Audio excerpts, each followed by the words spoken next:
The entire forward operating base was under siege, communication severed, ammunition running low, when a voice crackled through the emergency frequency that nobody expected to hear. "This is Lieutenant Colonel Sarah Mitchell reporting tactical. Solutions available, repeat. I have eyes on enemy positions and a plan." The same woman they'd nicknamed PowerPoint Lady, relegated to briefing rooms for the past 2 years, was now their only hope for survival. Preparing and narrating this type of story took us long efforts and hard work. So, if you are enjoying the story, please consider subscribing to our channel. The attack had come at dawn, perfectly coordinated, catching Firebase Delta completely off guard. 67 American soldiers trapped behind concrete barriers while enemy mortar rained down from the surrounding hills.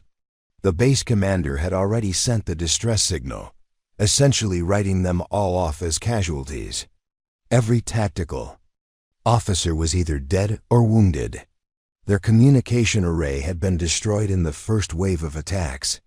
The sophisticated enemy force had cut off every supply route, every escape path, every conventional military solution. But somehow, impossibly, Sarah Mitchell was still alive and still transmitting. For 3 hours, the firebase had been a killing ground. Professional insurgents with military-grade equipment had established overlapping fields of fire from elevated positions.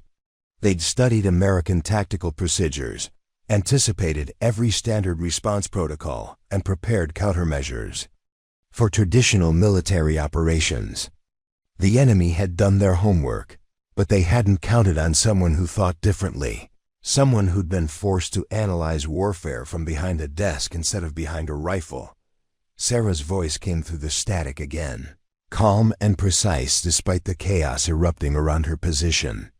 "Command, this is Ghost Actual requesting permission to implement non-standard tactical solution. I have identified 17 enemy positions using thermal analysis and predictive modeling software. Recommend immediate implementation of asymmetric response protocol." The communication officer at regional headquarters stared at his radio in disbelief. Sarah Mitchell was supposed to be dead.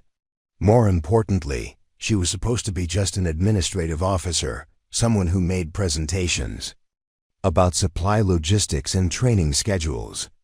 What was she doing alive when an entire combat unit had been eliminated? And what did she mean by thermal analysis and predictive modeling software? Back at Firebase Delta, Sarah crouched behind the remnants of what had been the base communications center, her laptop computer balanced on a pile of concrete rubble, while explosions thundered overhead and automatic gunfire swept the compound. She was running complex mathematical calculations, analyzing thermal imaging data from a military satellite she'd somehow accessed through emergency protocols.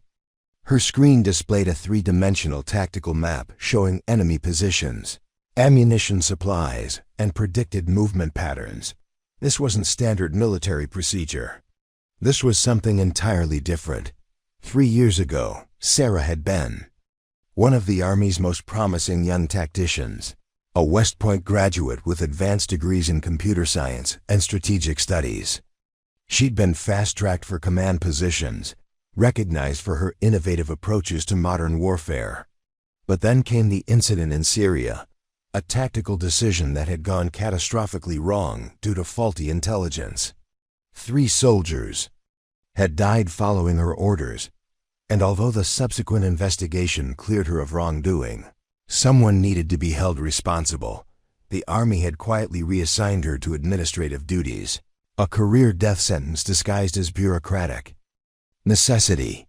For 2 years, she'd been confined to briefing rooms and conference halls, creating PowerPoint presentations about equipment maintenance schedules and personnel rotation policies. Her colleagues had watched a brilliant tactical mind reduced to making slides about cafeteria meal plans and vehicle inspection procedures. But Sarah had never stopped studying warfare. During those long months behind a desk, she'd been developing something revolutionary, a computer program that could analyze battlefield conditions in real time and suggest tactical solutions that human commanders might miss. She'd been working on it secretly, using her administrative access to military databases to test theoretical scenarios. Nobody knew about her project, because nobody paid attention to what the PowerPoint lady was doing. Now with Firebase Delta, under siege and conventional tactics proving useless, Sarah's unconventional approach might be their only chance for survival. Her computer screen showed the enemy's fatal mistake. They'd positioned their forces according to textbook insurgent tactics, creating overlapping fields of fire that would stop any conventional assault. But Sarah's analysis revealed a pattern, a mathematical vulnerability in their defensive positioning. If she could coordinate a series of precisely timed distractions, she could create a cascading failure in their defensive network. The plan required perfect timing, detailed knowledge of enemy psychology, and the ability to coordinate multiple, simultaneous actions across a chaotic battlefield. It was the kind of complex tactical puzzle that most military commanders would consider impossible to execute under combat conditions. But Sarah had been running simulations like this for 2 years, training her mind to see patterns that others missed. She transmitted her plan to the surviving soldiers scattered throughout the base, using hand signals and brief radio bursts to coordinate their movements. The enemy had been monitoring standard military frequencies, but they hadn't anticipated someone using emergency protocols to establish an ad hoc command network. Have you ever been underestimated by people who should have known better? Have you ever watched someone dismiss your capabilities based on outdated assumptions about who you are or what you can do? Type underestimated if you've ever felt like Sarah, trapped in a role that doesn't reflect your true potential. The Firebase defenders began moving according to Sarah's instructions, each soldier playing a specific part in a complex tactical symphony. They didn't understand the overall strategy, but they followed her directions because she was the only person offering solutions instead of surrender.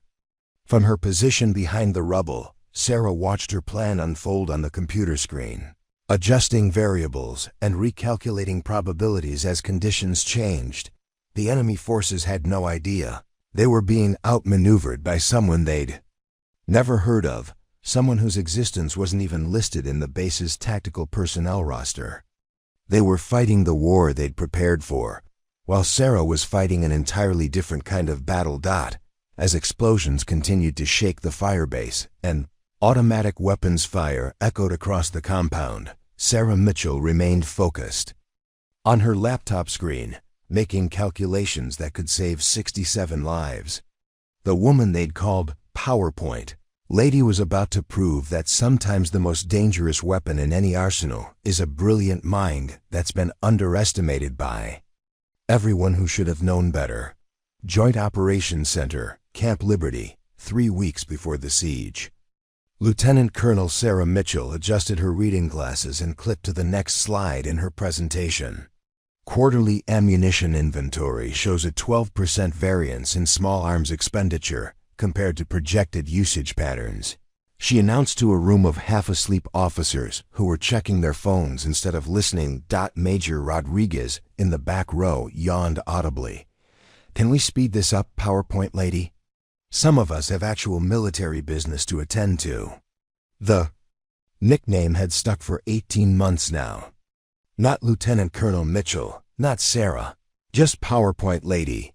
She'd become the invisible woman who appeared in conference rooms with charts about supply shortages and training schedules, the administrative ghost who haunted briefing halls, with presentations that everyone endured, but nobody remembered. Captain Williams shuffled papers loudly while she spoke.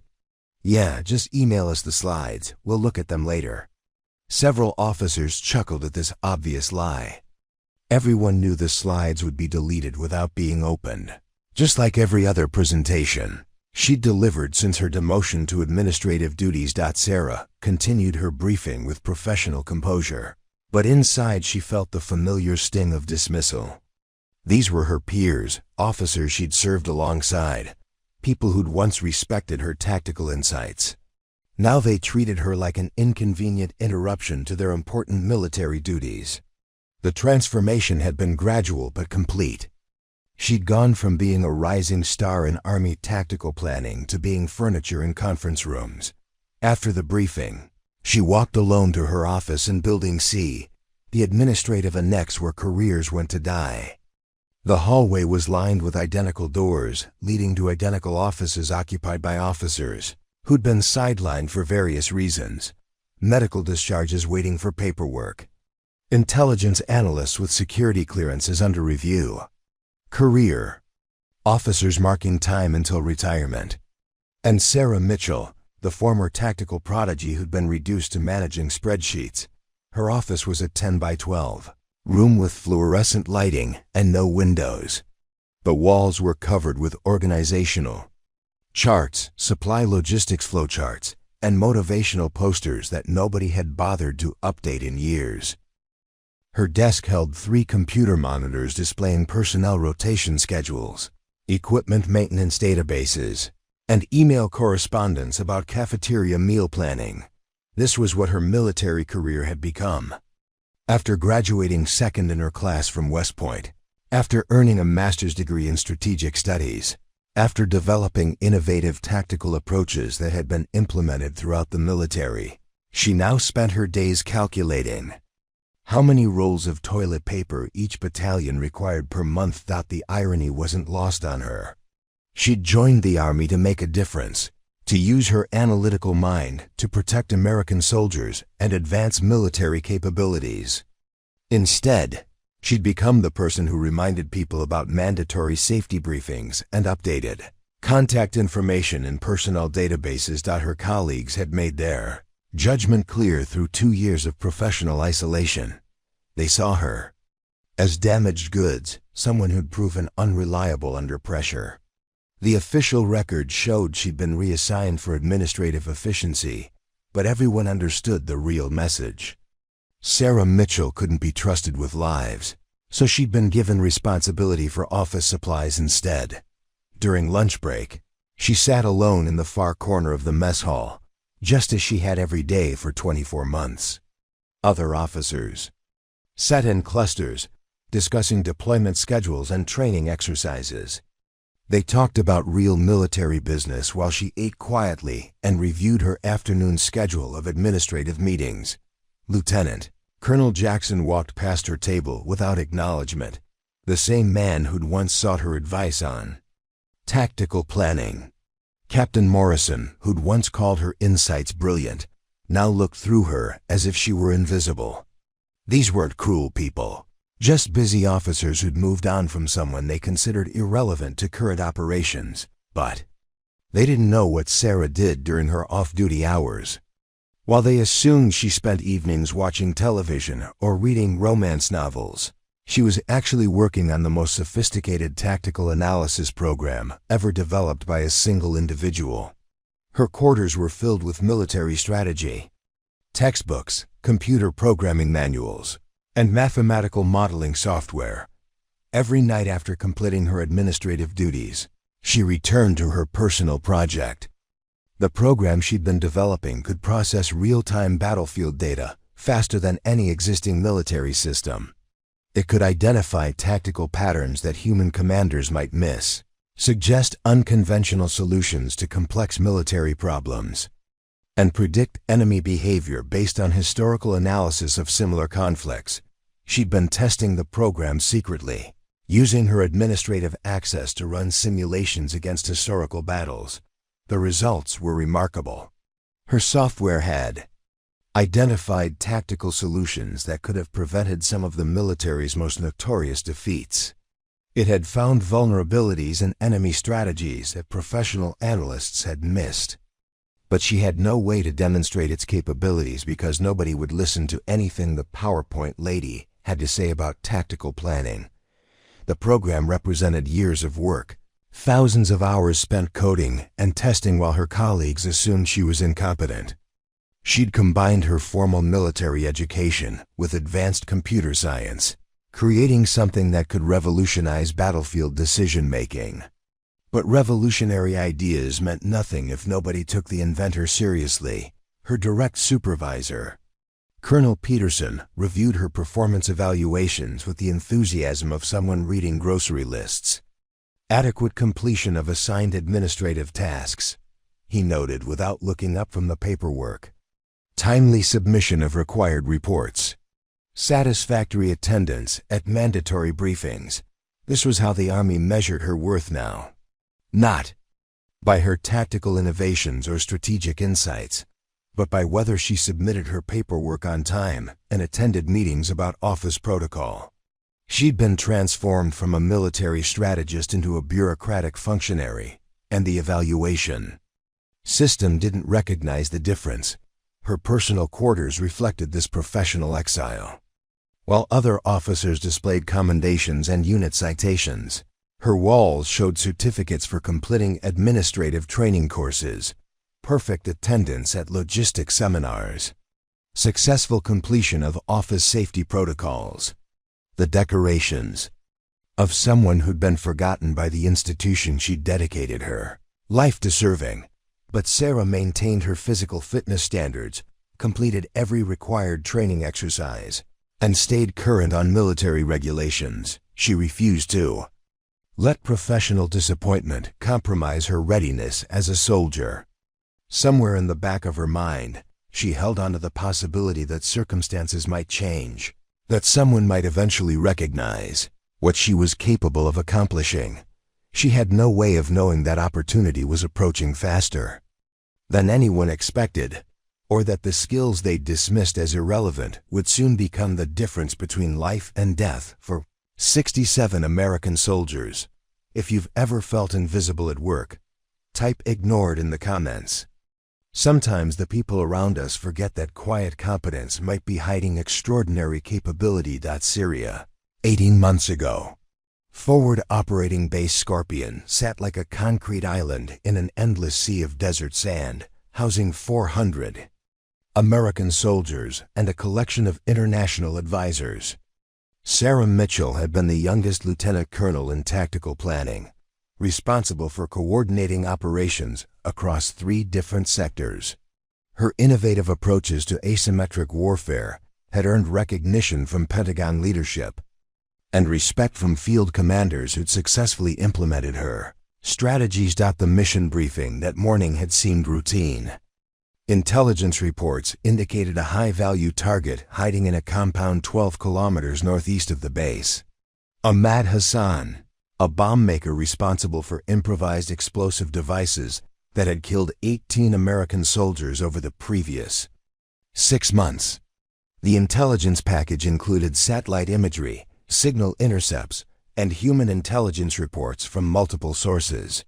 Everything pointed to Hassan's presence in a specific building during a narrow time window. Sarah had studied the intelligence data for hours, cross-referencing multiple sources and analyzing the tactical environment. The target building was located in a densely populated residential area, surrounded by civilian homes and a small marketplace. Standard operating procedure required confirmation from at least 3 independent intelligence sources before authorizing kinetic action in such environments. The intelligence appeared solid. Satellite imagery showed heat signatures consistent with the target's known associates. Signal intelligence had intercepted communications, matching Hassan's communication patterns. Human intelligence sources had confirmed his planned meeting at the location. Sarah had run the analysis 3 times, checking for inconsistencies or gaps in the information, but she'd also identified a potential problem. The timing of the operation coincided with a local religious festival, meaning civilian foot traffic in the area would be significantly higher than normal. She'd recommended delaying the operation by 24 hours to minimize civilian exposure, but regional command had overruled her assessment. Political pressure from Washington demanded immediate action.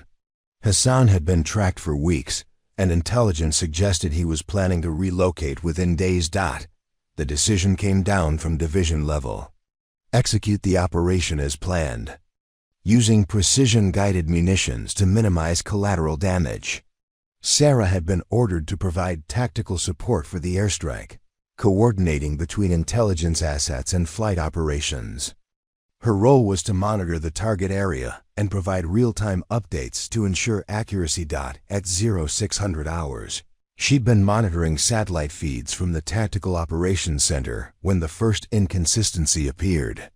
The heat signatures in the target building showed more people than intelligence reports had suggested. Sarah had immediately reported the discrepancy to the flight commander, recommending additional reconnaissance before weapon release. But the aircraft was already approaching the target area. Fuel limitations required immediate decision-making, and political considerations made mission cancellation extremely difficult. Regional Command had evaluated her concerns and determined that the intelligence package remained valid.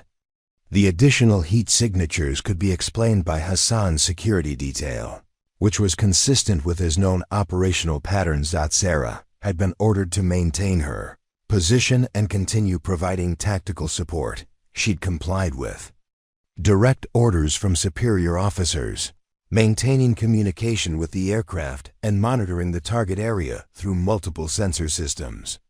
When the pilot requested final confirmation for weapon release, she'd transmitted the authorization that had been given to her by Regional Command.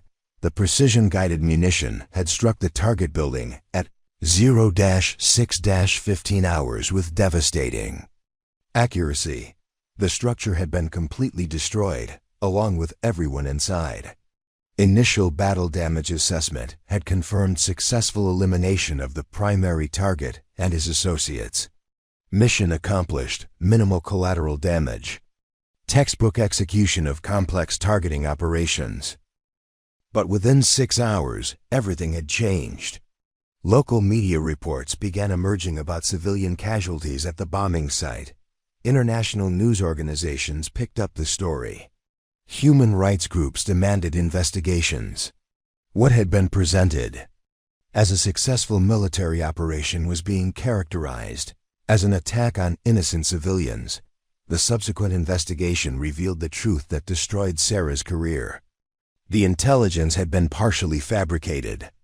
Ahmad Hassan hadn't been in the building at all.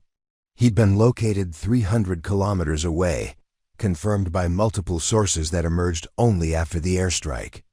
The signal intelligence had been misattributed.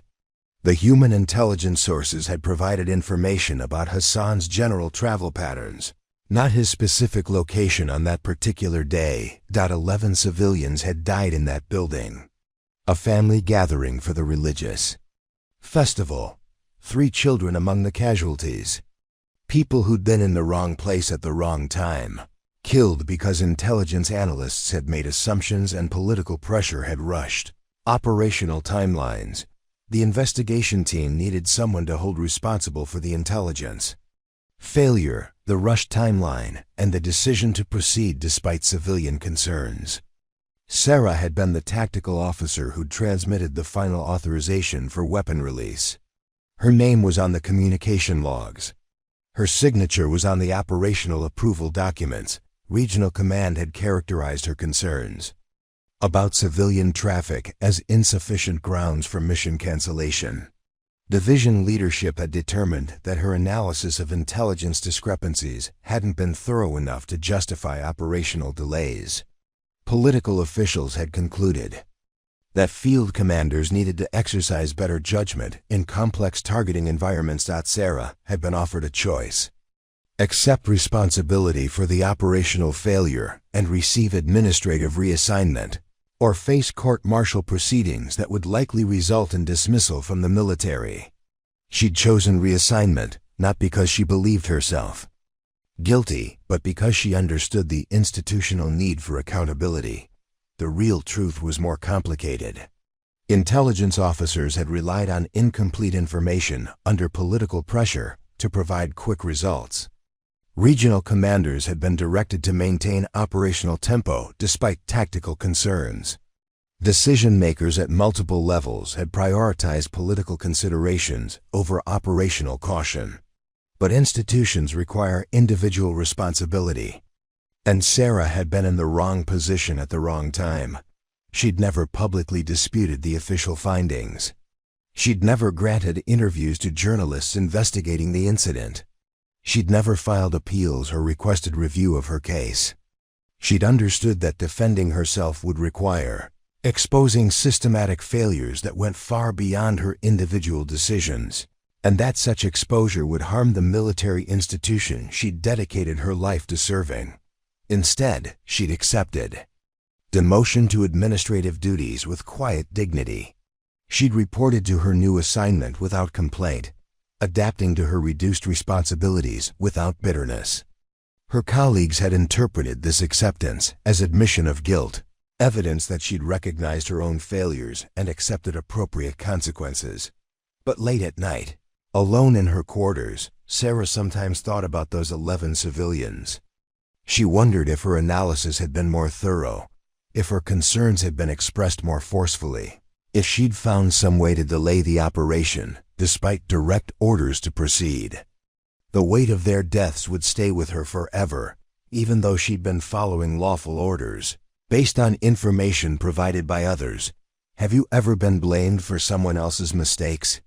Have you ever taken responsibility for failures that weren't entirely your fault because speaking up would hurt others? Type scapegoat if you understand what Sarah sacrificed to protect the institution she served. The incident had taught her that sometimes good people get destroyed by circumstances beyond their control, and that institutional loyalty sometimes requires personal sacrifice that nobody else will ever understand or appreciate. Camp Liberty Operations Center, 500 hours, 3 weeks after Sarah's quarterly ammunition briefing. Colonel Marcus Hendricks spread tactical maps across the conference table while a dozen combat officers filed into the secure briefing room. Operation Desert Shield was about to receive its final planning session before deployment, and the most important military operation in the sector was being coordinated without input from anyone the Army considered administratively assigned. Major General Patricia Collins had arrived from Regional Command specifically for this briefing, her presence emphasizing the strategic importance of the mission. "Gentlemen, we have actionable intelligence on a high-value target network operating from Firebase Delta. Intelligence suggests they're coordinating attacks across 3 different sectors from a fortified position in the northern mountains." Captain Rodriguez pointed to satellite imagery showing the remote firebase. "Sir, we're looking at approximately 67 personnel stationed at Delta, mostly logistics and support staff. They're not equipped for extended combat operations against a coordinated enemy force. The target was a suspected weapons cache and command center located in caves near Firebase Delta, operated by insurgents who'd been responsible for coordinated attacks across the region. Intelligence indicated the enemy had been using the remote location to stockpile advanced weaponry and coordinate operations against American installations." Lieutenant Colonel Jackson reviewed the tactical assessment. "Our approach will be standard reconnaissance in force, using Firebase Delta as a staging area for the primary assault. We'll establish forward operating positions, conduct surveillance, and eliminate enemy capabilities using conventional tactics." Planning session continued for 3 hours, with combat officers analyzing approach routes, discussing weapon systems, and coordinating logistic support. They reviewed enemy capabilities, assessed terrain advantages, and developed contingency protocols for various scenarios. The mission represented months of intelligence gathering and tactical preparation, but Sarah Mitchell wasn't in the room. She wasn't part of the planning process, wasn't consulted about tactical approaches, wasn't even informed that the operation was being developed. The PowerPoint lady had no business involvement in real military operations, according to the professional judgment of everyone who mattered. Instead, she was in her office updating personnel rotation schedules and processing equipment maintenance requests, while combat officers planned operations that would determine the fate of soldiers in the field. She was calculating vacation day allocations and reviewing dental appointment schedules for Administrative personnel. The irony was profound. Sarah had developed the most sophisticated tactical analysis software in military history, a program capable of identifying strategic vulnerabilities that traditional planning methods might miss. Her computer could process satellite imagery, analyze enemy movement patterns, and suggest unconventional approaches to complex military problems. But nobody knew about her capabilities because nobody considered the PowerPoint lady relevant to tactical planning. Major Williams had been assigned as the Operations Intelligence Coordinator, responsible for analyzing enemy capabilities and predicting their response patterns. He'd graduated from a prestigious military academy and completed advanced training in tactical intelligence, but his experience was limited to textbook scenarios and simulation exercises. He'd never faced an enemy as sophisticated as the insurgent network operating near Firebase Delta. The enemy force they were planning to engage had been tracking American tactical procedures for months. They'd studied conventional military approaches, analyzed successful operations, and developed countermeasures specifically designed to neutralize standard American tactics. They understood how American forces approached reconnaissance in-force operations, how they established forward positions, and how they coordinated between different unit elements. But the planning team didn't fully appreciate the enemy's sophistication. They were preparing for a conventional engagement against insurgents using traditional tactics, not realizing they were facing adversaries who'd spent months preparing specifically for this type of operation. Colonel Hendricks reviewed the final operational timeline. Phase 1 begins with helicopter insertion at Firebase Delta, followed by establishment of forward reconnaissance positions. Phase 2 involves surveillance and target identification using standard protocols. Phase 3 executes the primary assault on enemy positions using coordinated fire support. The plan was methodical, professional, and entirely predictable. It followed established military doctrine perfectly, which meant the enemy would be able to anticipate every move and prepare appropriate responses. The insurgents had been studying American tactical manuals for years, learning to exploit the predictability of conventional military operations.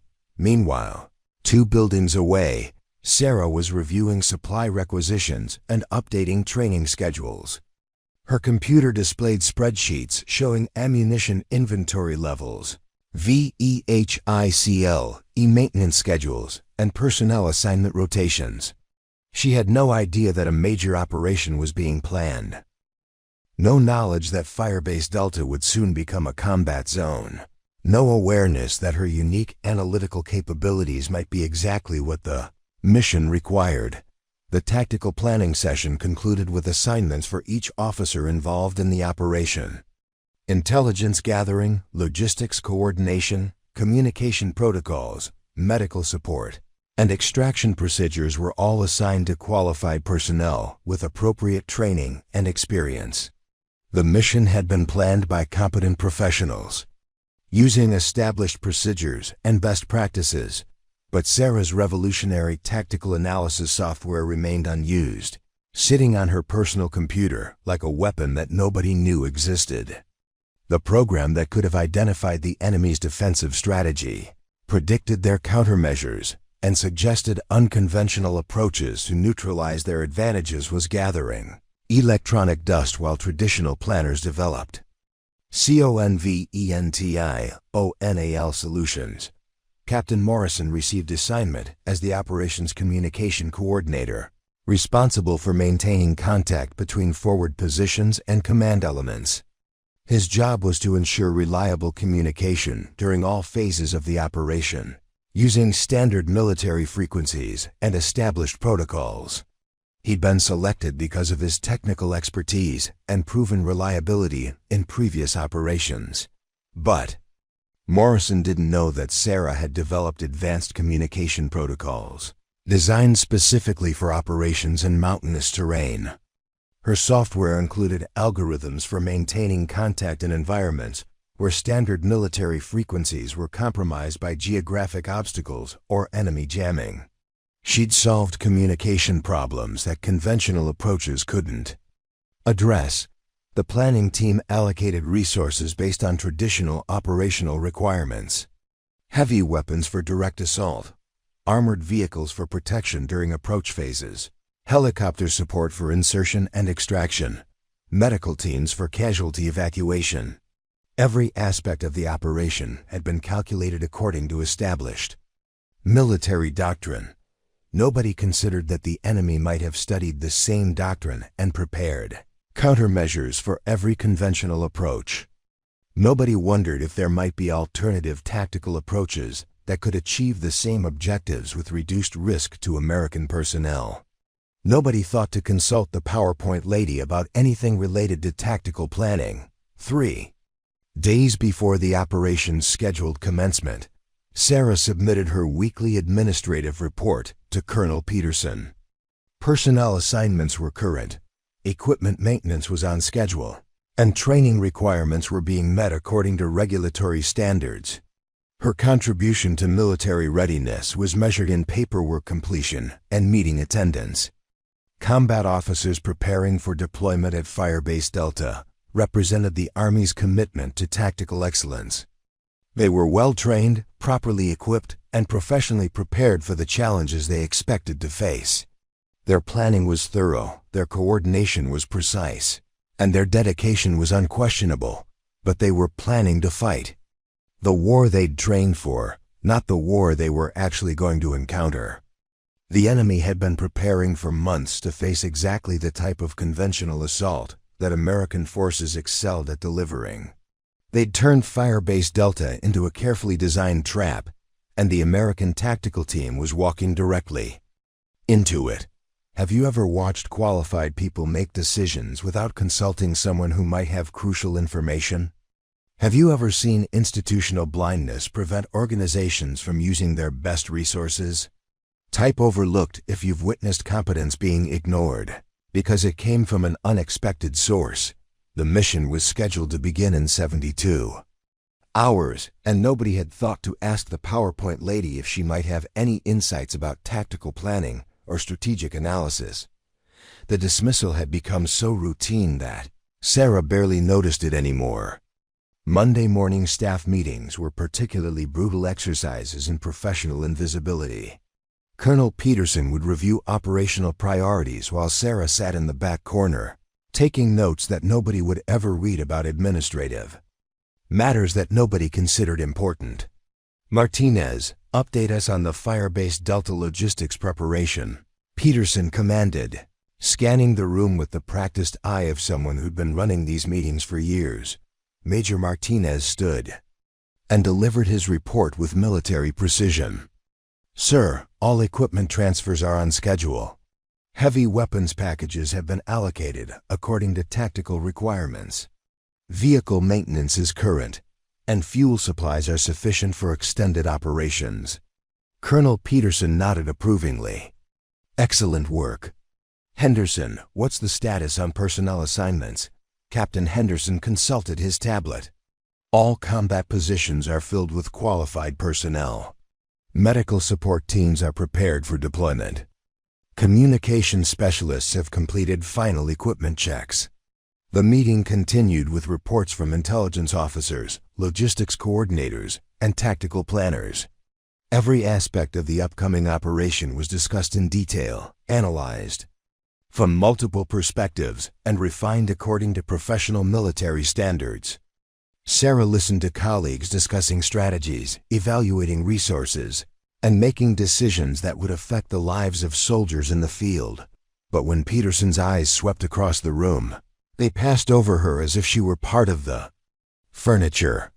The PowerPoint lady wasn't expected to contribute to operational discussions, wasn't considered qualified to offer tactical insights, wasn't even acknowledged as someone who might have relevant knowledge about military planning. Mitchell, Peterson finally said, almost as an afterthought. Any administrative issues we need to address? Sarah stood and delivered her standard report. Personnel leave requests are current, sir. Equipment maintenance schedules are being followed according to regulation. Training completion rates meet Required standards. Several officers checked their phones while she spoke. Captain Rodriguez actually yawned openly, making no effort to hide his boredom. Lieutenant Colonel Jackson examined his fingernails with the focused attention of someone desperately trying to appear busy. "Thank you, Mitchell. That concludes today's briefing." And just like that, she was dismissed. Not her ideas, not her potential contributions, not her years of tactical training, just the administrative afterthought who handled paperwork while real officers planned real military operations. After the meeting, she walked past clusters of officers discussing operational details in hushed conversations. They talked about approach routes, enemy capabilities, and tactical contingencies with the excitement of professionals about to apply their expertise in high-stakes situations. But their conversations stopped when she approached, not from secrecy concerns, but from simple lack of interest in including someone they considered irrelevant. Major Williams was explaining his intelligence assessment to a group of combat officers near the coffee station. Enemy forces appear to be using standard insurgent tactics. We're looking at improvised explosive devices, small unit ambush techniques, and harassment operations designed to slow our advance and inflict casualties. Sarah paused nearby, organizing papers in her folder while listening to his analysis. She'd been studying the same intelligence reports through her administrative access, and her tactical software had identified patterns that Williams was missing. The enemy wasn't using standard insurgent tactics. They were implementing sophisticated military strategies designed specifically to counter American conventional approaches, but she couldn't interrupt their conversation to share her analysis. The PowerPoint lady didn't have standing to correct intelligence assessments from qualified officers. Her insights would be dismissed as administrative overreach, amateur speculation from someone who didn't understand real military operations. Captain Morrison joined the group with additional tactical updates. Communication protocols are established using standard frequencies. We've tested all equipment and confirmed reliable contact with command elements. Standard operating procedures will ensure coordination throughout all phases of the operation. Sarah continued organizing her papers, knowing that her advanced communication protocols could provide better reliability in mountainous terrain. Her software had identified frequency patterns that would be more effective against enemy jamming techniques, backup systems that could maintain contact when conventional approaches failed. But sharing this information would require explaining her unauthorized research project, revealing capabilities that nobody expected her to possess. The conversation moved to tactical approaches and assault strategies. Lieutenant Colonel Jackson outlined conventional reconnaissance in-force procedures with confidence born from successful implementation in previous operations. We'll establish forward positions using textbook protocols. The enemy won't be able to counter standard American tactical superiority. Sarah knew this was exactly wrong. Her analysis showed the enemy had been studying American tactical procedures for months, developing countermeasures specifically designed to neutralize conventional approaches. But Jackson's confidence was shared by every officer in the group, and contradicting experienced combat leaders would be seen as presumptuous interference from someone with no tactical credibility. She finished organizing her papers and walked away, leaving the officers to continue their planning without input from someone they considered administratively assigned. Their expertise was unquestioned, their methods were proven, and their confidence was absolute. They had no reason to consider alternative approaches from someone whose military contribution was measured in completed paperwork. That afternoon, Sarah returned to her office and continued working on her tactical analysis program. While combat officers refined their conventional strategies, she was developing solutions to problems they didn't know they were going to face. Her software was identifying enemy defensive positions, predicting tactical responses, and calculating unconventional approaches that could neutralize superior enemy positions. But her computer screens displayed administrative databases to anyone who might glance through her office door, personnel rotation schedules, equipment maintenance logs, and training completion reports filled her monitors while her revolutionary tactical software ran hidden background processes. She'd learned to camouflage her real work behind the administrative duties that everyone expected from the PowerPoint lady. Colonel Peterson stopped by her office late in the afternoon, not to discuss tactical planning, but to review her quarterly administrative assessment. "Your paperwork completion rates are satisfactory, Mitchell. Training schedule coordination meets regulatory requirements." He didn't notice the advanced mathematical modeling software running on her secondary monitor. He didn't observe the tactical analysis algorithms processing satellite imagery in real time. He didn't recognize that the administrative afterthought in the corner office was developing military capabilities that exceeded anything available to conventional tactical planners. "Thank you, sir. Administrative operations remain current according to established protocols." Peterson nodded and left without further conversation. Sarah represented competent completion of routine administrative tasks, nothing more. Her potential contributions to tactical planning were invisible to supervisors who'd categorized her as someone who handled office procedures rather than military operations. That evening, Sarah attended the mandatory briefing about Firebase Delta deployment logistics. She sat in the back row while combat officers received detailed information about mission timelines, equipment allocations, and support protocols. The briefing covered transportation schedules, supply chain management, and administrative procedures for personnel deployment. But operational tactics weren't discussed in mixed briefings that included administrative personnel. Combat planning was restricted to qualified tactical officers who'd earned the right to participate in life-and-death decision-making. The PowerPoint lady was authorized to know about transportation schedules but not about assault strategies. Major Rodriguez presented the logistics timeline with military precision. "Personnel deployment begins at 0600 hours tomorrow. Equipment transfers are scheduled throughout the day. All administrative support will remain at Camp Liberty to maintain operational continuity." Sarah understood that administrative support meant her. While combat officers deployed to Firebase Delta, she would remain behind to process paperwork and maintain spreadsheets. Her tactical software would continue running background analysis of the operational environment, but nobody would access her insights because nobody knew they existed. After the briefing, she walked alone to her quarters while groups of officers discussed their upcoming deployment with excitement and professional anticipation. They were about to apply years of training and experience in situations that would test their capabilities and potentially save lives. She was going to update personnel databases and process equipment requisitions. Have you ever had knowledge that could help but nobody asked for your input? Have you ever watched people make plans while ignoring someone who might have crucial insights? Type invisible if you understand what it feels like to possess valuable capabilities that others can't see. The operation would commence in 18 hours, and the tactical analysis that could save 67 lives remained locked in. A computer that nobody knew contained anything more sophisticated than administrative spreadsheets. Firebase Delta, 630 hours.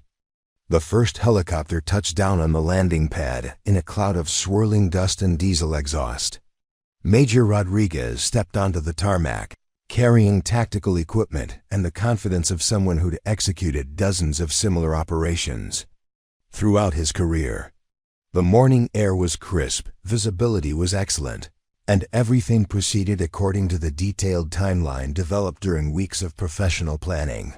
Captain Henderson emerged from the second helicopter with his communication equipment, immediately establishing contact with Camp Liberty Command Center. "Eagle Base, this is Delta Forward, initial insertion complete.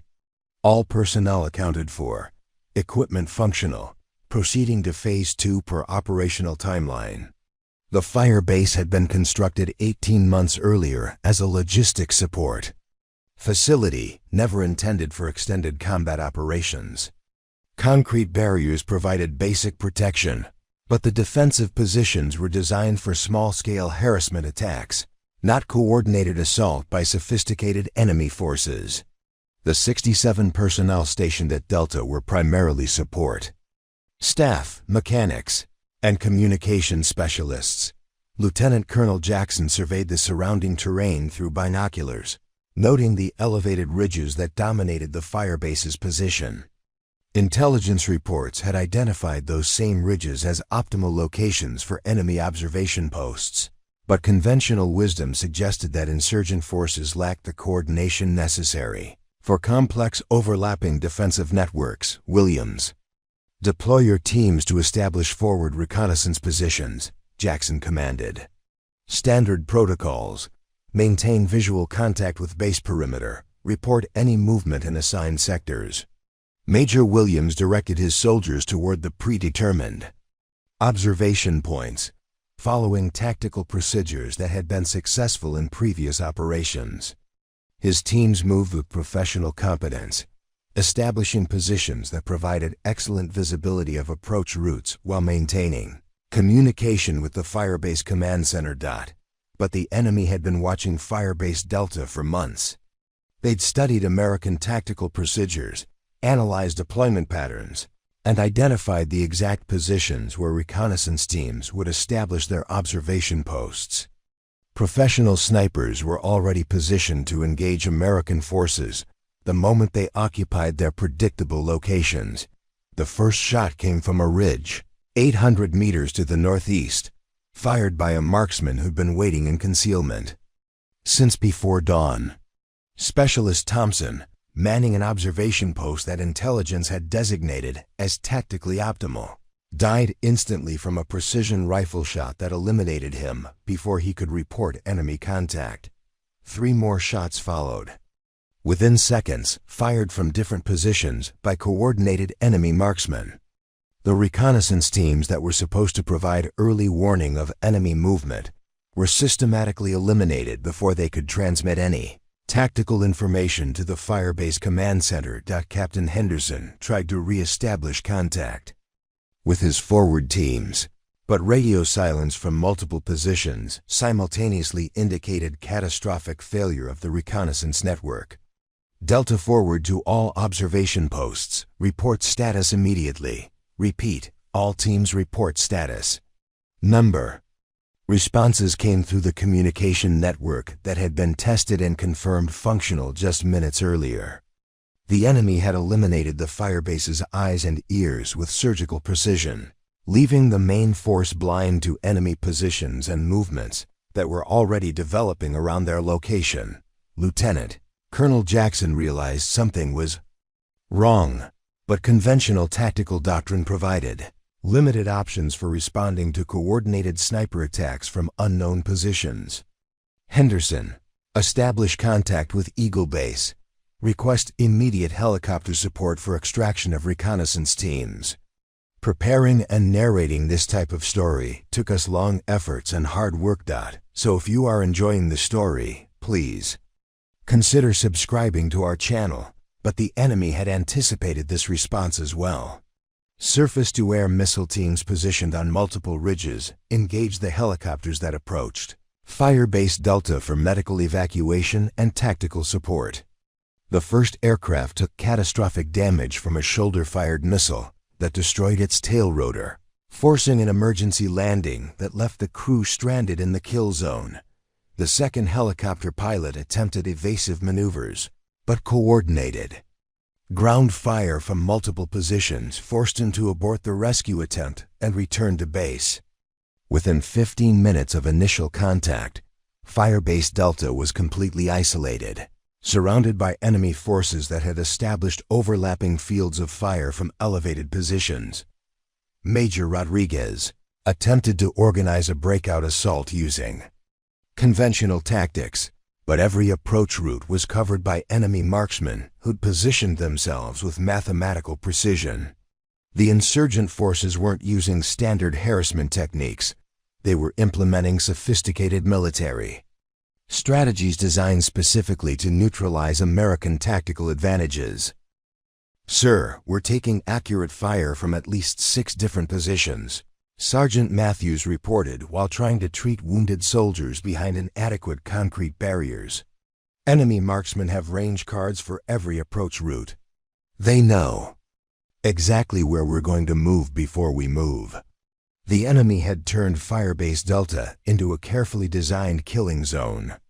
American forces were trapped in a defensive position with limited ammunition, no helicopter support, and no ability to maneuver against enemy positions that dominated the surrounding terrain.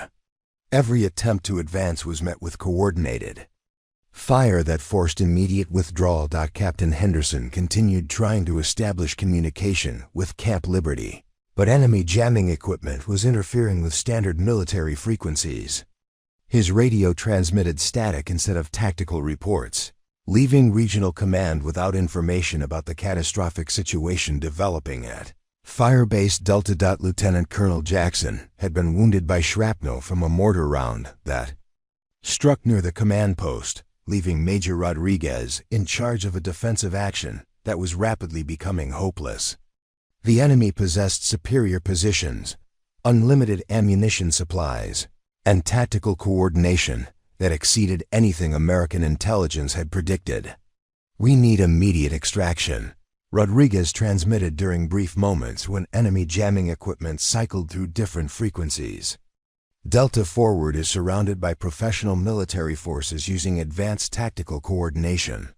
Request immediate helicopter gunship support and medical evacuation." But his transmissions were fragmentary, interrupted by jamming, and barely audible above the background static that indicated sophisticated enemy electronic warfare capabilities. Regional Command was receiving partial information about a situation they didn't fully understand, making effective support impossible to coordinate. The battle continued throughout the morning as enemy forces methodically eliminated American defensive positions. Mortar rounds landed with mathematical precision, indicating that enemy forward observers were directing fire using professional military techniques. Sniper fire from multiple positions prevented any attempt to reinforce weakened defensive areas. By noon, Firebase Delta had been reduced to a circular defensive perimeter less than 50 meters in diameter. Wounded soldiers were crowded into the central command bunker, while enemy fire continued from positions that American forces couldn't effectively engage. Ammunition supplies were running critically low, medical supplies were exhausted, and communication with higher command remained sporadic at best. Major Williams, wounded but still functional, attempted one final communication with Camp Liberty.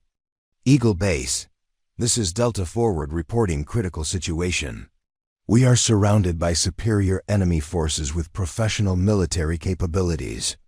Immediate helicopter gunship support required for survival." His transmission was answered only by static. The enemy had succeeded in isolating Firebase Delta completely, cutting off all communication and preventing any conventional military response. The sophisticated insurgent network had achieved tactical success using strategies that American planning had never anticipated. Sergeant Matthews conducted a casualty assessment that revealed the hopelessness of their situation. "Sir, we have 17 wounded, 5 critical. Ammunition remaining for maybe 2 hours of defensive fire. Medical supplies completely exhausted." Rodriguez looked around at the soldiers who'd followed conventional tactical procedures into a perfectly designed trap. Professional military planning had led them directly into an engagement they couldn't win using traditional approaches. The enemy had studied American tactical doctrine better than American forces had studied enemy capabilities. The afternoon brought intensified enemy pressure as mortar rounds began falling inside the defensive perimeter. Enemy forces were preparing for a final assault that would overwhelm the remaining American positions. 67 soldiers were about to become casualties of an intelligence failure and tactical miscalculation that had underestimated enemy sophistication. But At Camp Liberty, 100 kilometers away, Sarah Mitchell was monitoring communication frequencies that weren't being used by conventional military operations. Her tactical analysis software was processing satellite imagery in real time, identifying the mathematical precision of enemy positions around Firebase Delta. Have you ever watched a well-planned project fail because nobody considered unconventional approaches? Have you ever seen expertise become a liability when facing opponents who'd studied your methods? Type trapped if you understand how conventional thinking can become a weakness when facing adaptive enemies. The PowerPoint lady was about to discover that Firebase Delta needed solutions that couldn't be found in any tactical manual. Camp Liberty Communication Center, 1,347 hours. Sarah Mitchell was updating quarterly training schedules when the first fragmentary transmission reached her administrative workstation through auxiliary monitoring equipment. Most personnel would have dismissed the broken signal as routine communication interference. But Sarah recognized the stress patterns in Major Rodriguez's voice, even through heavy static and enemy jamming. Forward, surrounded, professional military, immediate extraction. The transmission cut off abruptly, replaced by the electronic warfare signature that Sarah's software had been designed to recognize. Her analytical mind immediately understood what others at Camp Liberty hadn't yet realized. Firebase Delta was under coordinated attack by enemy forces using sophisticated military tactics and electronic jamming capabilities, while duty officers in the main communications center struggled to re-establish contact using standard frequencies. Sarah quietly activated her unauthorized tactical analysis program. Her computer screens instantly filled with real-time satellite imagery, communication intercepts, and mathematical models that revealed the true scope of the crisis. Developing 60 kilometers away, the satellite feeds showed Firebase Delta surrounded by enemy positions arranged in a perfect mathematical pattern designed to create overlapping fields of fire. Her software identified 17 distinct enemy locations, positioned with geometric precision that no random insurgent force could achieve. This was professional military planning executed by highly trained personnel. Sarah's algorithms analyzed enemy communication patterns intercepted through electronic surveillance networks that her program accessed through administrative credentials. The intercepts revealed coordination protocols, ammunition resupply schedules, and tactical timing that indicated the enemy planned to eliminate all American personnel before regional command could organize effective rescue operations. But most critically, her analysis identified something that conventional intelligence had missed completely.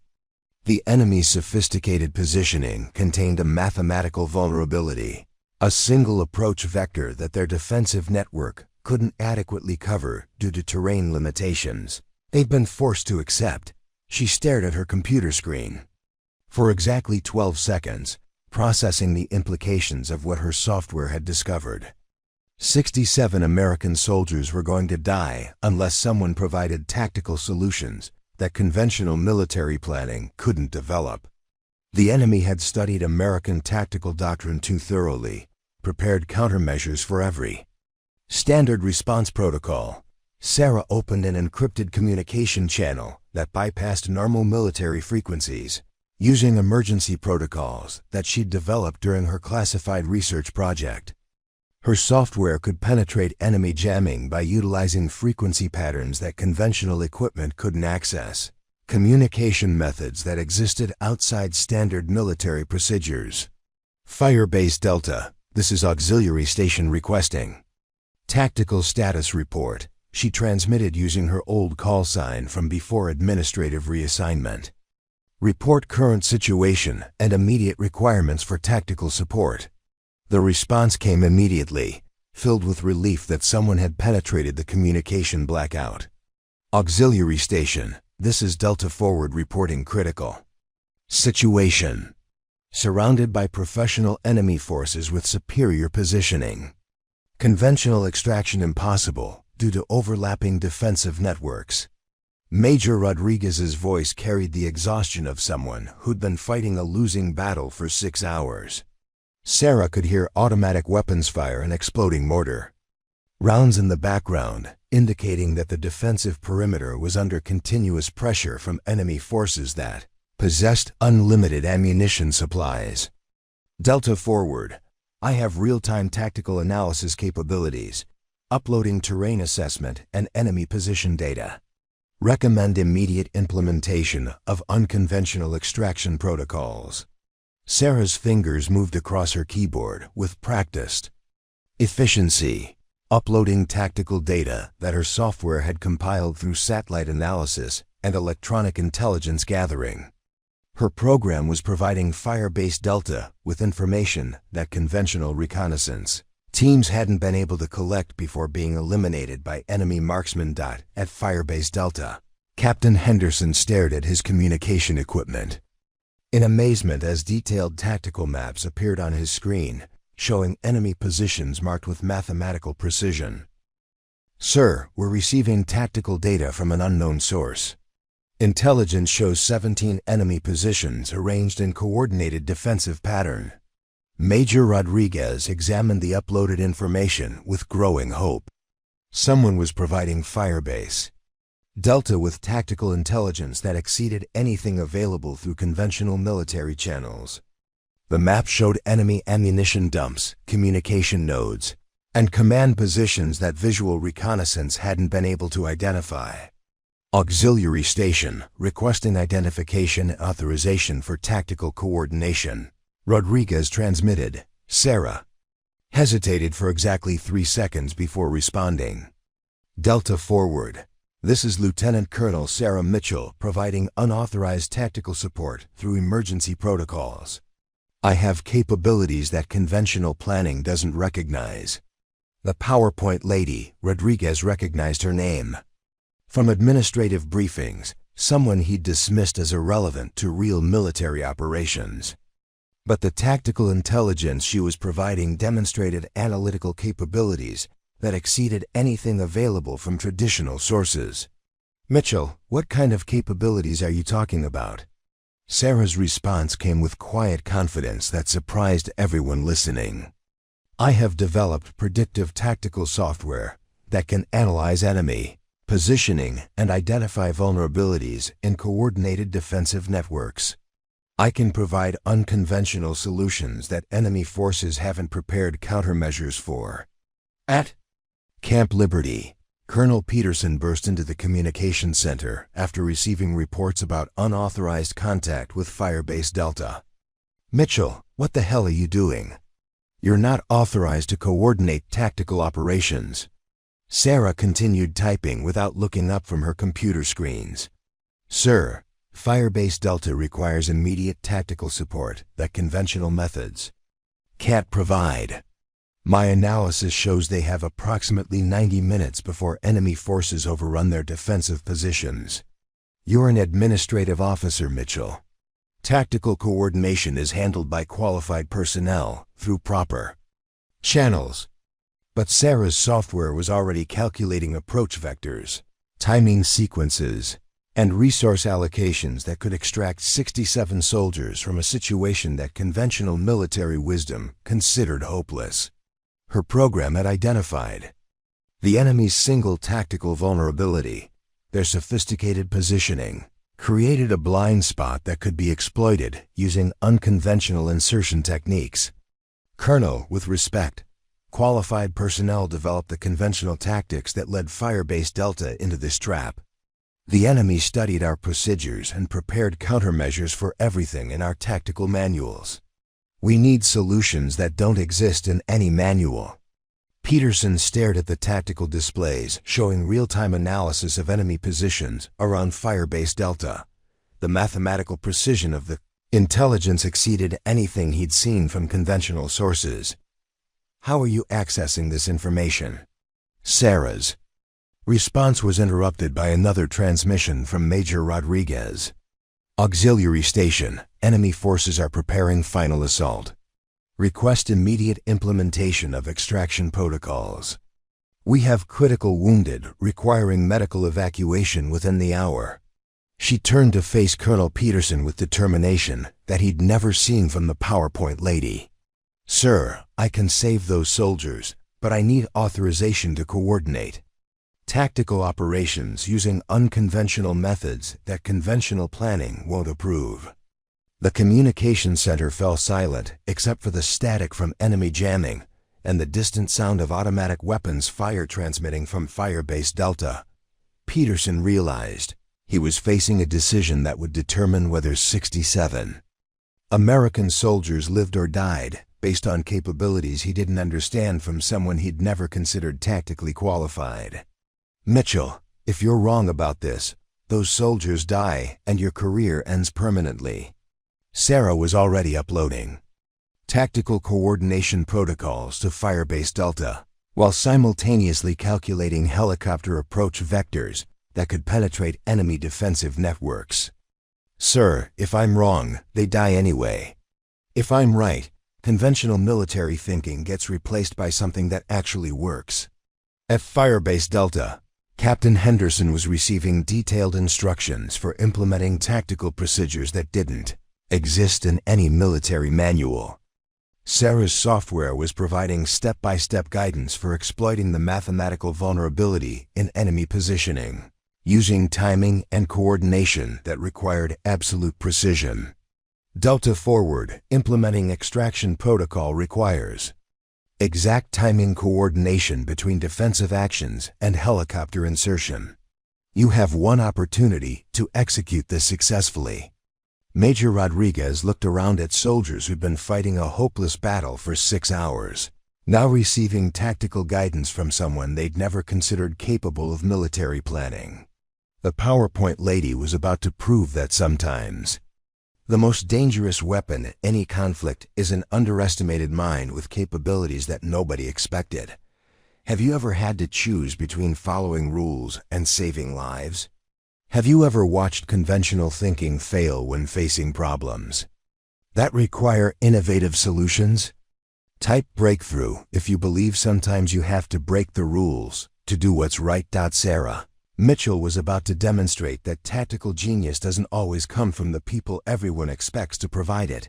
Firebase Delta, 1,425 hours. Major Rodriguez crouched behind concrete debris, studying the tactical instructions appearing on his communication device with growing amazement.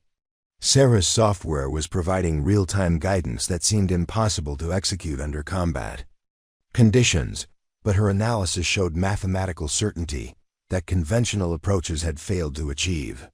All Delta personnel, this is Delta Forward implementing Emergency Protocol 7.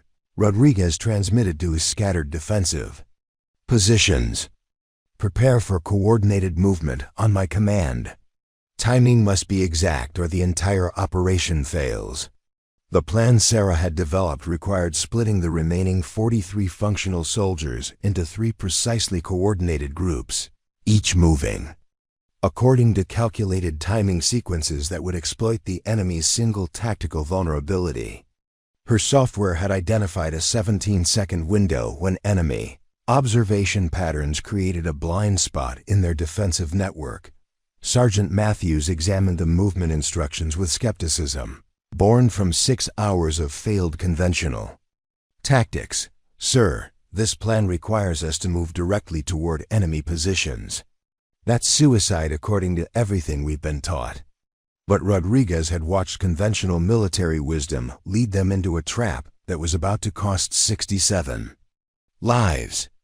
The PowerPoint lady's unconventional approach offered the only hope for survival, even if it contradicted fundamental tactical principles that had been drilled into every soldier since basic training.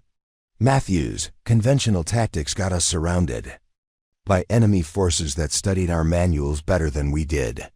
We're implementing guidance from someone who's thinking outside every tactical manual ever written."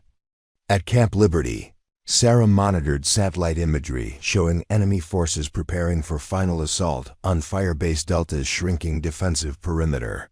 Her software calculated that conventional rescue operations would arrive 47 minutes Too late to prevent total elimination of American personnel. Her tactical analysis program was simultaneously coordinating helicopter approach vectors, calculating optimal timing for medical evacuation, and predicting enemy response patterns too. Unconventional extraction procedures. The mathematical complexity exceeded anything taught in military academies, but her algorithms were processing variables that human tactical planning couldn't manage simultaneously. Delta forward, initiating Phase 1 of extraction protocol. Sarah transmitted while uploading real-time positional data to Firebase Delta. Group Alpha moves in 30 seconds. Maintain strict radio silence until Phase 2 initiation. Colonel Peterson watched Sarah coordinate tactical operations using software capabilities that he couldn't understand. Her computer screens displayed three-dimensional battlefield analysis, communication intercepts, and predictive modeling that provided tactical intelligence exceeding anything available through conventional military channels. Mitchell, how is your software accessing real-time enemy communications? Sarah continued typing without breaking her concentration on the tactical coordination. Sir, my program intercepts enemy radio traffic using frequency analysis that conventional equipment can't detect. I'm monitoring their tactical communications and predicting their response patterns. At Firebase Delta, Group Alpha began moving according to Sarah's precise timing instructions. 12 soldiers advanced toward enemy positions using approach routes that appeared suicidal to conventional tactical thinking. But Sarah's analysis had identified micro-terrain features that provided concealment from enemy observation posts. Enemy marksmen occupying elevated positions maintained their focus on Firebase Delta's obvious defensive positions, expecting American forces to attempt conventional breakout tactics using predictable approach routes. They weren't monitoring the seemingly impossible movement corridors that Sarah's software had identified through mathematical analysis of sightlines and terrain geometry. Phase 1 complete. Sergeant Johnson reported from Group Alpha's new position. We're in position behind enemy lines without detection, awaiting Phase 2 instructions. Sarah's software immediately recalculated timing sequences based on successful completion of Phase 1. Her algorithms adjusted for wind patterns affecting helicopter approach, enemy ammunition expenditure rates, and psychological pressure factors that were increasing enemy operational tempo. Delta forward, Phase 2 initiates. In 45 seconds, Group Bravo advances to position Charlie using uploaded route coordinates. Group Alpha maintains position until final phase initiation. Major Rodriguez led Group Bravo's movement personally, following tactical guidance that required absolute trust in someone whose capabilities he'd never suspected. Sarah's instructions directed them through approach routes that exposed them to enemy fire for calculated time periods. But her analysis showed these exposures would occur during predictable gaps in enemy observation patterns. Captain Henderson coordinated with the remaining wounded soldiers who couldn't participate in movement operations. Sir, enemy mortar fire is intensifying. They're preparing to overrun our position within minutes. But Sarah's predictive modeling had anticipated this tactical development. Her software was calculating that enemy forces would commit their reserves to final assault operations, creating the tactical vulnerability that her extraction plan was designed to exploit. All Delta personnel, Phase 3 initiating now. Group Alpha engages target designations uploaded to your tactical displays. Precise timing essential for helicopter insertion success. Group Alpha opened fire on enemy communication nodes and ammunition storage areas that Sarah's software had identified through electronic intelligence analysis. Their coordinated attack disrupted enemy tactical coordination at exactly the moment that helicopter extraction was approaching Firebase Delta's position. The enemy forces responded according to Sarah's psychological predictions, shifting defensive focus to address the unexpected threat from behind their positions. This tactical reallocation created the 17-second Gap in their defensive network that our software had calculated was necessary for helicopter penetration. Extraction helicopters inbound, utilizing approach vector uploaded to pilot navigation. Systems, Sarah transmitted while monitoring real-time satellite imagery. Landing zones secured through coordinated tactical diversion. Medical evacuation commencing immediately. 2 UH-60 Black Hawks approached Firebase Delta, using flight paths that Sarah's software had calculated to avoid enemy surface-to-air missile coverage. Her program had identified the mathematical angles that enemy missile teams couldn't effectively engage due to terrain, limitations, and tactical positioning constraints. The helicopters landed under covering fire from Group Alpha, who were engaging enemy positions with precision that disrupted their defensive coordination. Group Bravo provided security for wounded personnel being evacuated to aircraft that conventional planning had declared unable to reach Firebase Delta safely. Medical evacuation in progress, Captain Henderson reported while helping wounded soldiers. Board the extraction helicopters. Critical casualties being prioritized according to uploaded medical assessment protocols. Sarah's software had analyzed medical reports transmitted from Firebase Delta and calculated optimal evacuation sequences that maximize survival probabilities for critically wounded personnel. Her algorithms had processed medical variables that field medics couldn't evaluate under combat conditions. Delta forward, all wounded personnel evacuated successfully. Remaining personnel prepare for extraction using Phase 4 protocols. Sarah coordinated while calculating timing sequences for complete evacuation of Firebase Delta. Major Rodriguez watched the tactical operation unfold with precision that exceeded anything he'd experienced during conventional military operations. The PowerPoint lady's unconventional approach was achieving tactical success where traditional military planning had failed completely. The final extraction phase required coordinating helicopter departure timing with covering fire from Group Alpha and tactical withdrawal of Group Bravo through approach routes that would avoid enemy response operations. Sarah's software was managing mathematical variables that human tactical planning couldn't process simultaneously under combat pressure. All Delta personnel aboard extraction aircraft, Rodriguez reported as the helicopters lifted off from Firebase Delta, carrying all surviving American personnel. Extraction successful through implementation of unconventional tactical protocols. Sarah monitored satellite imagery showing the helicopters departing Firebase Delta using flight paths that avoided enemy response operations. Her software had predicted enemy tactical reactions and calculated extraction routes that exploited gaps in their defensive network created by the coordinated tactical diversion. Delta forward, extraction complete. All personnel accounted for, casualties evacuated successfully.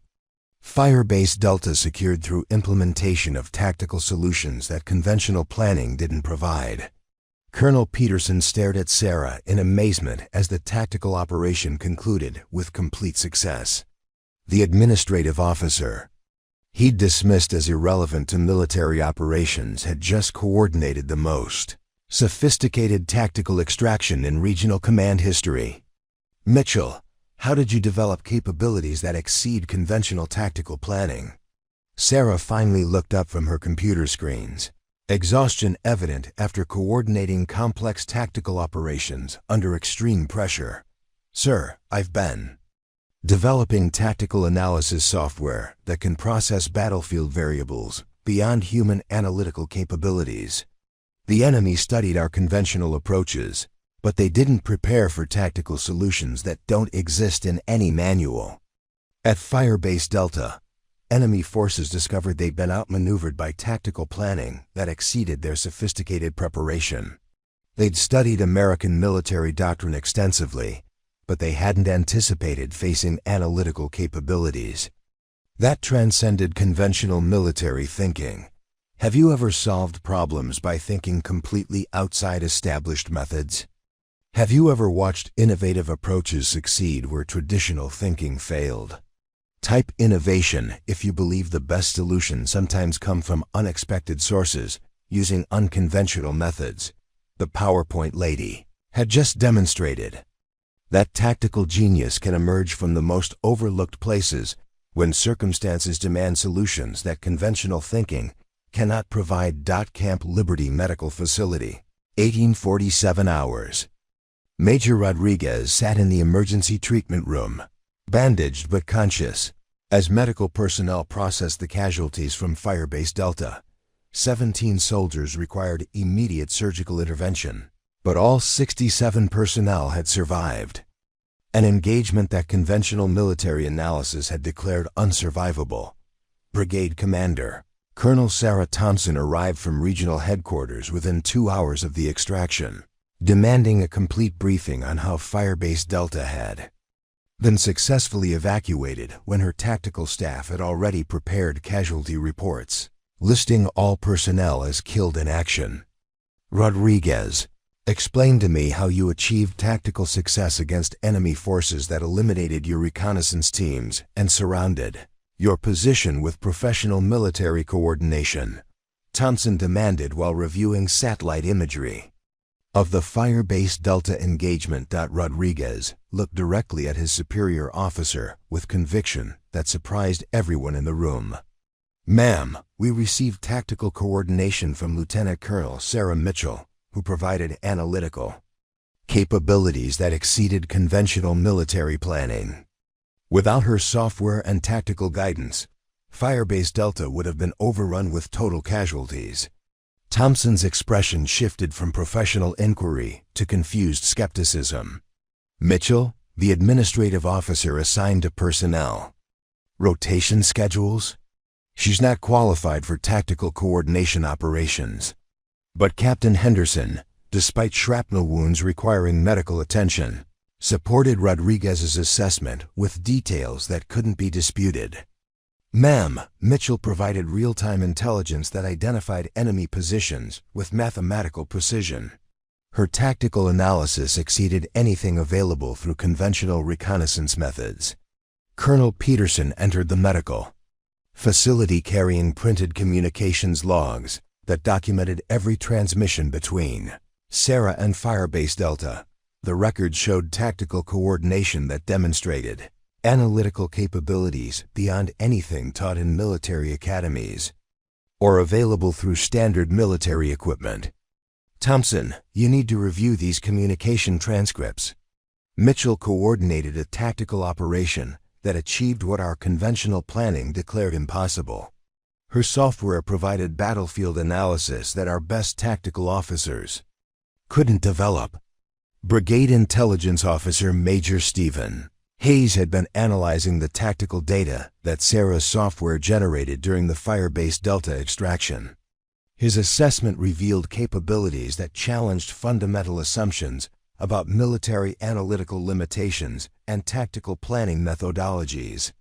Ma'am, Mitchell's software intercepted enemy communications that our electronic warfare specialists couldn't detect. Her program processed battlefield variables simultaneously that conventional analysis requires hours to evaluate separately. She identified tactical solutions that don't exist in any military manual. Thompson examined the tactical analysis reports with growing amazement. Sarah's software had predicted enemy response patterns with mathematical accuracy, calculated timing, sequences for complex tactical operations, and identified vulnerabilities in sophisticated defensive networks that professional tactical officers had missed completely. But most significantly, Sarah's analytical approach had neutralized enemy advantages gained through studying American tactical doctrine. Her unconventional methods had defeated an enemy force that had prepared specifically to counter standard American military procedures. Where did Mitchell acquire capabilities that exceed conventional military training?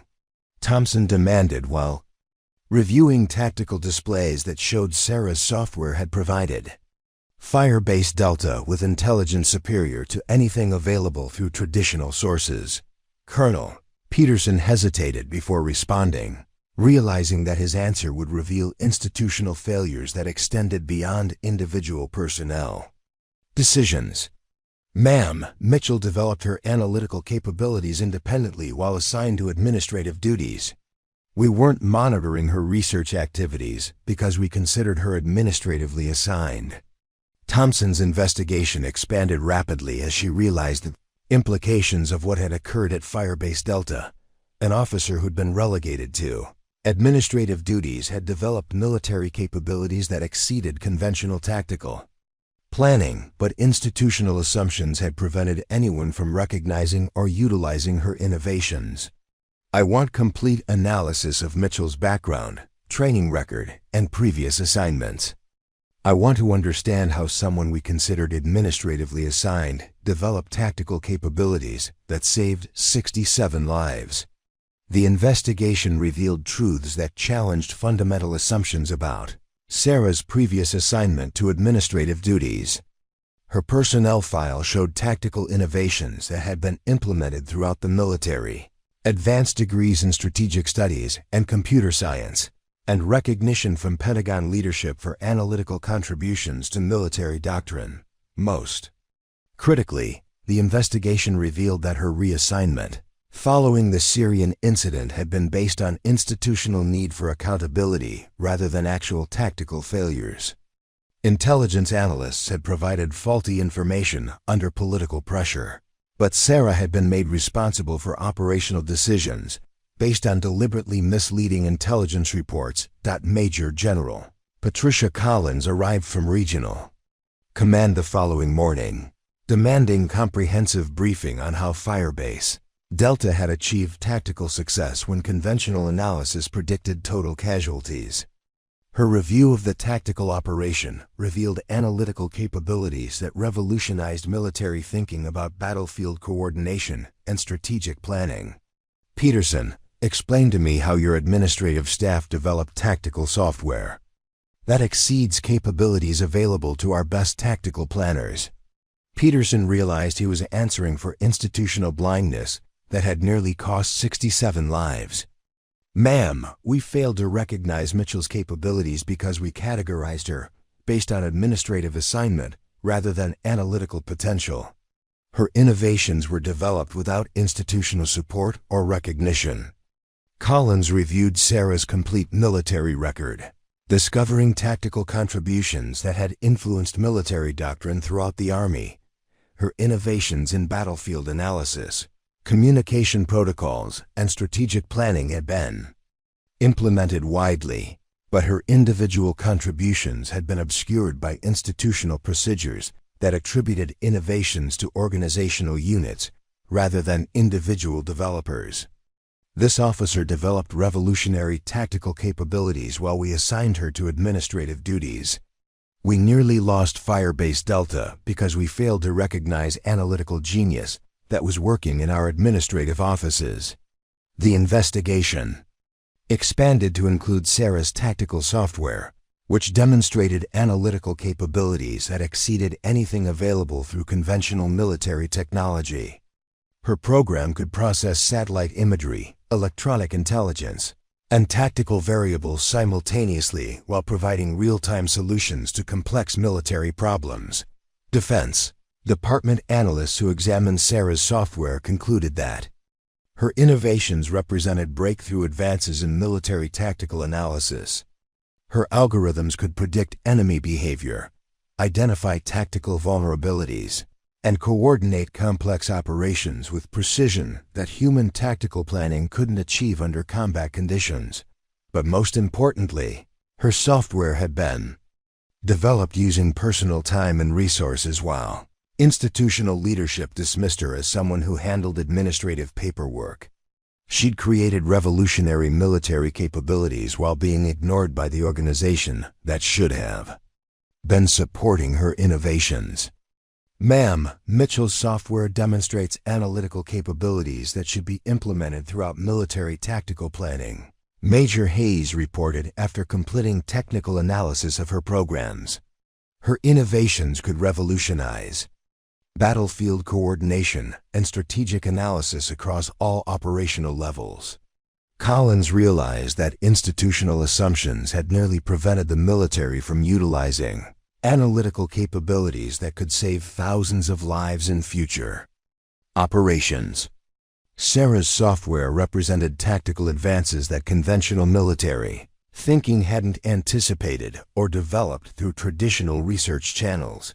Colonel Thompson conducted personal interviews with Firebase Delta survivors, collecting testimonials that revealed the scope of Sarah's tactical coordination during the extraction operation.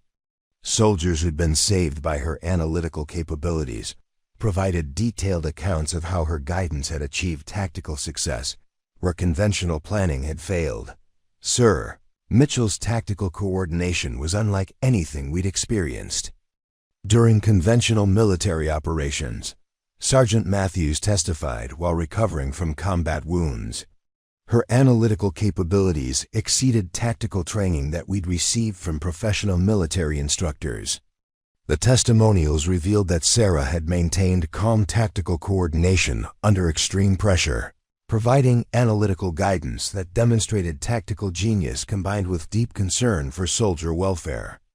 Her decisions had prioritized casualty evacuation and personnel safety, while achieving tactical objectives that conventional planning had declared impossible. Investigation into her previous Syrian assignment revealed that intelligence failures had been attributed to tactical officers who'd been following orders based on deliberately misleading information. Sarah had been made responsible for casualties resulting from institutional failures that extended far beyond individual tactical decisions. Mitchell accepted responsibility for intelligence failures that weren't her fault to protect institutional credibility. Collins concluded after reviewing classified reports from the Syrian incident.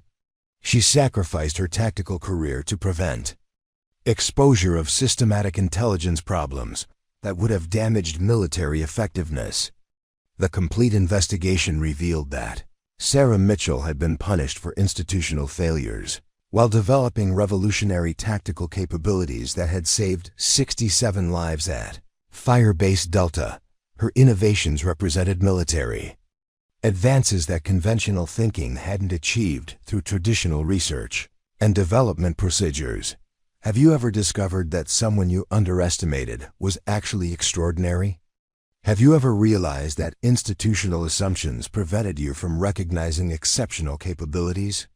Type revelation if you've learned that the most valuable people are sometimes the ones everyone overlooks. The Army was about to learn that tactical genius can emerge from the most unexpected places when institutional blindness prevents recognition of exceptional capabilities that have been developing in administrative offices.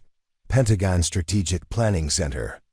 6 weeks after Firebase Delta, Sarah Mitchell stood before a panel of senior military officials who were reviewing her tactical software and recommending immediate implementation across all operational theaters. The same woman who'd been dismissed as PowerPoint lady was now being consulted about revolutionary advances in military strategic analysis. General Robert Harrison examined the tactical displays showing how Sarah's software had identified enemy vulnerabilities that conventional intelligence had missed completely. Colonel Mitchell, your analytical capabilities represent breakthrough advances in battlefield coordination. We're recommending immediate promotion and reassignment to tactical planning operations. But Sarah's response surprised everyone in the Kungdin briefing room. "Sir, I appreciate the recognition, but I'm not interested in career advancement. I want to ensure that other overlooked personnel receive opportunities to contribute their capabilities before institutional assumptions limit their potential." The investigation following Firebase Delta had revealed dozens of military personnel whose innovations had been dismissed because institutional thinking couldn't recognize capabilities that didn't fit conventional categories. Engineers assigned to administrative duties who developed advanced weapons systems. Intelligence analysts relegated to paperwork who'd created revolutionary surveillance techniques. Tactical officers dismissed after single incidents, who'd continued developing strategic innovations without institutional support.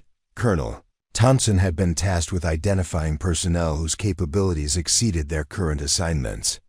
Her investigation revealed systematic institutional blindness that had wasted extraordinary talent while conventional thinking dominated military planning.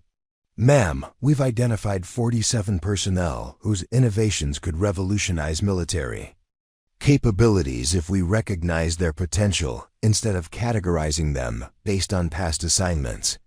Sarah's tactical software was being implemented throughout military operations, but her personal priority was ensuring that others dismissed personnel received opportunities to demonstrate their capabilities. She'd experienced professional exile and understood how institutional assumptions could waste exceptional talent that organizations desperately needed. The Firebase Delta incident had become required study material at military academies, not as tactical training, but as examination of how institutional thinking can blind organizations to their most valuable resources. Students learned about analytical capabilities that had been ignored, tactical innovations that had been dismissed, and personnel decisions that had nearly cost 67 lives. "The lesson isn't about tactical planning," Sarah told military academy cadets during her first speaking engagement. "The lesson is about recognizing potential in people who've been written off because of single incidents or institutional assumptions that prevent organizations from utilizing their best capabilities." Major Rodriguez, fully recovered from his Firebase Delta wounds, had been promoted to colonel and assigned to tactical planning operations. But his most important contribution was advocating for personnel review procedures that identified overlooked capabilities before institutional assumptions limited organizational effectiveness. "Mitchell saved our lives because she'd been developing tactical innovations while everyone assumed she was incompetent," Rodriguez testified before military leadership reviewing personnel policies. "How many other exceptional people are we dismissing because we judge them by past incidents instead of current capabilities?" The military implemented new procedures for identifying personnel whose capabilities exceeded their current assignments. Regular reviews examined innovation projects, analytical contributions, and problem-solving approaches that might indicate exceptional potential being wasted through institutional assumptions. But Sarah's most significant impact was changing how military personnel treated colleagues who'd been reassigned or demoted. Officers who'd previously dismissed administrative personnel began recognizing that exceptional capabilities might be developing in unexpected places. Captain Henderson, now recovered and assigned to communication coordination, had become an advocate for inclusive tactical planning that consulted personnel regardless of their official assignments. "We learned that tactical genius can emerge from anywhere if we're willing to listen to people we've been ignoring." The story of Firebase Delta spread throughout military communities as evidence that organizational assumptions could prevent recognition of exceptional capabilities that might save lives when conventional thinking failed. Personnel who'd been overlooked began receiving opportunities to demonstrate innovations they'd developed without institutional support. Sarah returned to tactical planning operations, but with expanded responsibilities for identifying underutilized personnel and ensuring that institutional assumptions didn't prevent recognition of exceptional capabilities. Her software continued providing analytical advantages, but her personal mission focused on preventing others from experiencing professional exile due to single incidents or institutional blindness. Her office displayed a simple photograph from Firebase Delta showing the 67 soldiers who'd survived because someone dismissed as PowerPoint lady had developed capabilities that conventional thinking couldn't provide. The image reminded her daily that exceptional people exist in every organization, waiting for recognition that might never come unless institutional assumptions change. 3 years later, the military had identified and promoted hundreds of personnel whose capabilities had been overlooked through conventional evaluation procedures. Tactical innovations, technological advances, and strategic solutions emerged from administrative offices, maintenance facilities, and support units where exceptional talent had been developing without recognition. The Firebase Delta extraction had become more than military history. It represented organizational transformation that recognized human potential, regardless of past mistakes or current assignments. The story reminded military leadership that their most valuable resources might be the people they'd been ignoring. Sarah Mitchell's legacy wasn't her tactical software or her successful coordination of impossible extractions. Her legacy was proving that exceptional capabilities can develop anywhere when people refuse to accept limitations that others impose based on institutional assumptions or past incidents. The woman they'd called PowerPoint Lady had demonstrated that quiet persistence, innovative thinking, and determination to help others can overcome institutional blindness that prevents organizations from recognizing their most valuable resources. Have you ever looked past someone's current role to recognize their hidden potential? Have you ever given someone a second chance who proved they deserved it? Type potential if you believe every person has capabilities that others might not recognize, and that sometimes the most extraordinary people are the ones everyone has overlooked. Sometimes the person who saves everyone is the one nobody expected to matter. And sometimes the greatest lesson isn't about tactics or technology, but about recognizing the extraordinary capabilities that exist in ordinary people who've been waiting for someone to believe in their potential. Today, Sarah Mitchell works quietly at the Pentagon, developing tactical innovations that save lives around the world. She doesn't appear on television or social media. No monuments bear her name. But her software prevents ambush, her protocols save soldiers, and her analytical methods are taught in military academies worldwide. Every month, she receives handwritten letters from soldiers whose lives were saved by tactical innovations she developed while everyone called her PowerPoint Lady. Their families send photos of children who exist because someone dismissed as administrative support refused to accept limitations that others imposed. The real lesson of Firebase Delta isn't about military tactics or computer software. It's about the extraordinary people working quietly around us, developing capabilities that others can't see, waiting for opportunities to prove their worth. It's about looking past someone's current role to recognize their hidden potential.